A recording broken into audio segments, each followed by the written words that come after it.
Welcome to Trivia Dojo. I am Mike Oliver, your guide to all things trivial. Allow me, if you will, to take you back in time to a beginning point in history that would catapult four young musicians to the height of pop music frenzy. A kind of mania, if you will. The time, 1960s Liverpool, the band was called Johnny and the Moondogs. They were going places, but something was ever so slightly off, not unlike Spock and Kirk in the Star Trek original series episode Mirror Mirror. They had a catchy sound, but they were playing grungy clubs. They had recognizable haircuts, but crowds of screaming girls were not making their days' nights hard. Then one day, as fate would have it, Johnny and the Moondogs changed their name to the Beatles. That would turn out to be a good call. Way to go, Beatles. We will be exploring this and other original band names. Let's go.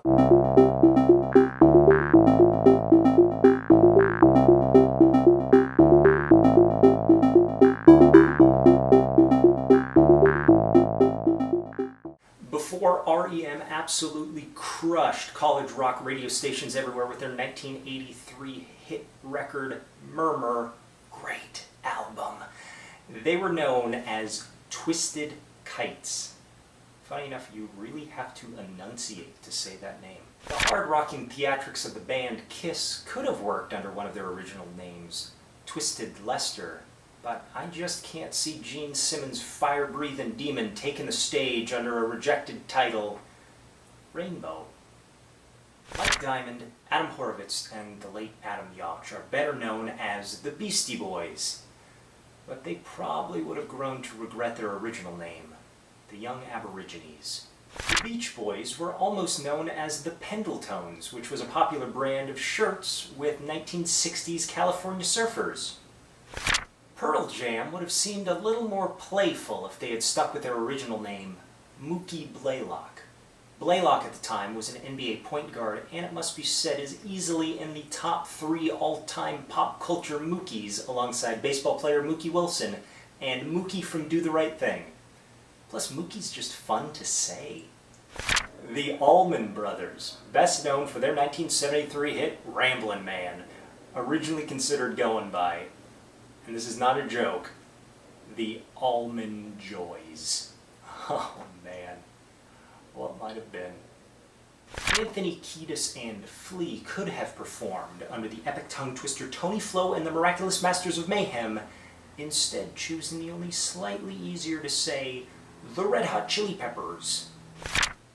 I would have loved Squeeze, a band who in my opinion wrote some of the best crafted pop songs of the 80s, even more if they had stuck with their original name, Captain Trudlow's Sky Company. For at least one concert, They Might Be Giants went by the name El Grupo de Rock and Roll, because of course they did. Could the Velvet Underground have sparked the same wave of experimental and slightly androgynous bands if they had stuck with their original titles, The Warlocks or The Falling Spikes? I have my doubts.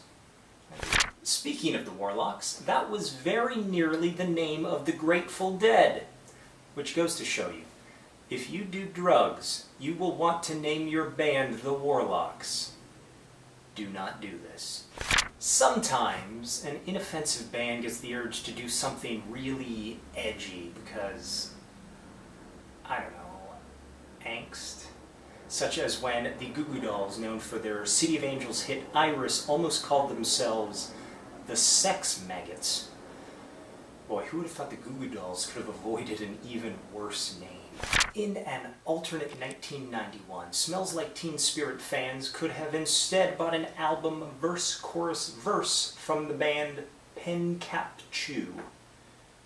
Boy, I'm starting to think Nirvana's Kurt Cobain had a bit of a dark sense of humor about this whole music business. Thanks for watching. I am Mike Oliver. Visit us again at Trivia Dojo, and remember, pop culture's good for you. After this mental workout, let's cool down with some fun music. Let's go.